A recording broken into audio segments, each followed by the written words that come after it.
Assalamualaikum warahmatullahi wabarakatuh. Saya Hedi Setiawan. Di sini saya akan sedikit membahas tentang divide and conquer algorithm dengan judul pendekatan algoritma untuk pemecahan masalah. Tanpa banyak bicara, langsung saja kita mulai. Divide and conquer adalah salah satu paradigma algoritma yang sangat efektif untuk menyelesaikan berbagai jenis masalah. Paradigma ini membagi masalah besar menjadi beberapa sub-masalah yang lebih kecil, kemudian menyelesaikan sub-masalah secara terpisah, dan kemudian menggabungkan hasilnya untuk mendapatkan solusi akhir. Nah, paradigma ini sendiri telah digunakan sejak lama, dan ilmu komputer tetap relevan, terutama dalam pengolahan data skala besar. Langkah-langkah divide and conquer itu sendiri yaitu yang pertama, divide itu membagi. Masalah utama dibagi menjadi dua atau lebih submasalah yang lebih kecil.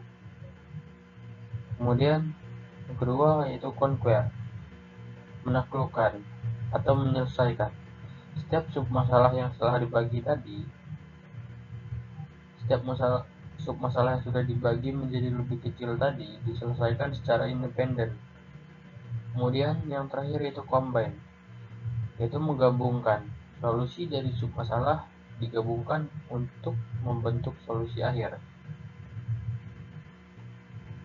Kemudian selanjutnya contoh algoritma merge sort,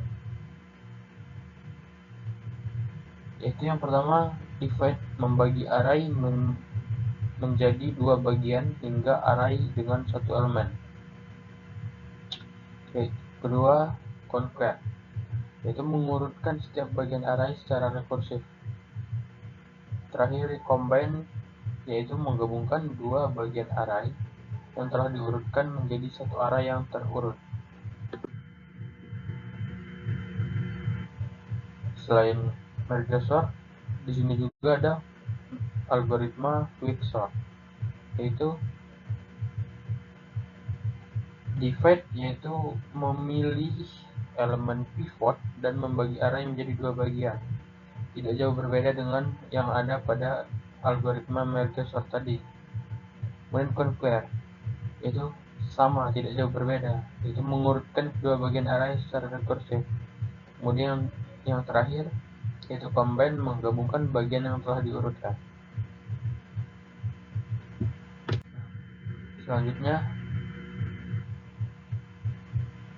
algoritma binary search. Nah, algoritma binary search ini yaitu pada algoritma divide, tugasnya atau fungsinya yaitu membagi array menjadi dua bagian berdasarkan elemen tengah. Dari ketiga algoritma tadi yang sudah kita baca, sudah saya jelaskan, dan sudah teman-teman dengar, sepertinya tidak jauh berbeda, hanya sedikit ada perbedaan dari masing-masing elemennya. Kemudian yang kedua yaitu conquer, menentukan apakah elemen target berada di bagian kiri atau kanan. Nah, yang terakhir combine, tidak ada penggabungan, hasil langsung ditemukan. Jadi tidak ada proses penggabungan ya di dalam algoritma binary search.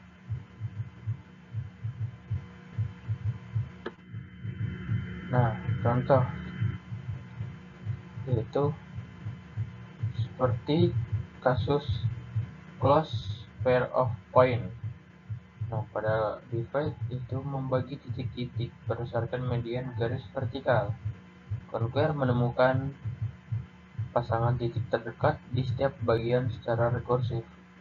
Terakhir, combine memeriksa pasangan titik lintas garis pembagi untuk memastikan solusi optimal. Nah, keuntungan dan kekurangan algoritma sendiri yaitu keuntungan yang pertama yang akan kita dapat yaitu efisiensi untuk masalah dengan struktur yang dapat dibagi menjadi lebih kecil. Kemudian Algoritma ini memanfaatkan rekursi sehingga lebih mudah diimplementasikan, lebih gampang lah ya untuk kita gunakan. Kemudian yang terakhir yaitu skalabilitas tinggi untuk data yang besar. Nah, namun dibalik keuntungan itu sendiri pasti juga ada kekurangannya. Nah, pada algoritma ini ada beberapa kekurangan, yaitu yang pertama, overhead rekursi dapat meningkatkan konsumsi memori. Nah, jadi ketika kita mengalami overhead rekursi, maka pada saat itu juga kita membutuhkan ruang memori yang cukup banyak. Kemudian, tidak selalu optimal untuk semua jenis masalah. Ya, memang benar. Algoritma ini adalah algoritma yang ditujukan untuk memecahkan masalah-masalah yang besar.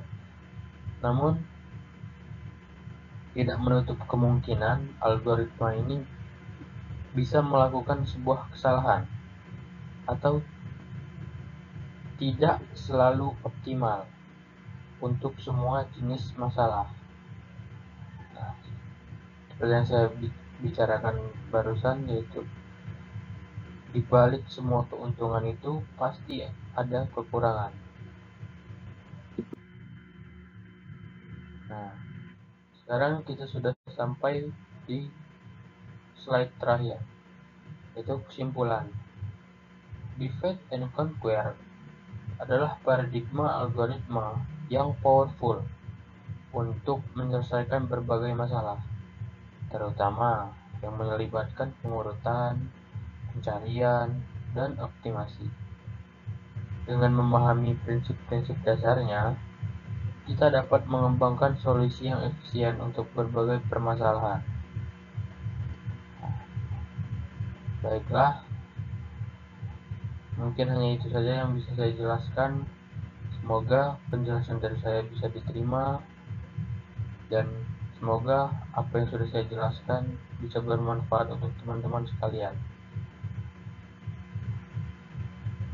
Akhirul kalam, saya Andi Setiawan pamit undur diri. Wassalamualaikum warahmatullahi wabarakatuh.